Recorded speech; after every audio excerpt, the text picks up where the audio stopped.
2024 IPL எலெக்ஷன்ல ஏகப்பட்ட தாரமான players unsold ஆனதை நம்ம கண் கூட பார்த்தோம். ஆமாங்க, 1000 பேர் பக்கம் அப்ளை பண்ணி வச்சிருக்காங்க.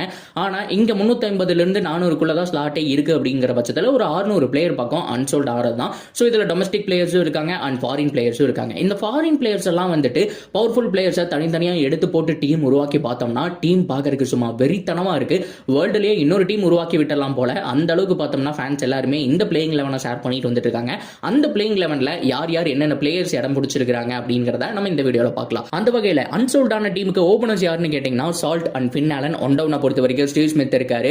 ஸோ பக்கா மிடில் ஆர்டர் பேட்ஸ்மேனான ராஜீவ் ஆண்டர்சன் இந்த லைனப்ல இருக்காரு. அன்பார்ச்சுனேட்லி அன்சோல்ட் ஆயிட்டாருன்னு சொன்னோம். Josh Inglis, James Neesham, Michael Bracewell அப்படின்னு சொல்லிட்டு பக்காவான பேட்டிங் லைனப். ஸ்பின்னர்ஸை பொறுத்த வரைக்கும் ஆதில் ரஷீத் லைனப்ல இருக்காரு அண்ட் சம்சி இருக்காரு. ஸோ ஃபைனலா சமீரா அண்ட் ஜோஷ் ஹேசிலட். உண்மையாலுமே இந்த 11 கூட நல்லா தானே இருக்கு அப்படிங்கிற மாதிரி ஃபேன்ஸ் எல்லாருமே சோசியல் மீடியாவில் ஷேர் பண்ணிட்டு வந்துட்டு இருக்காங்க.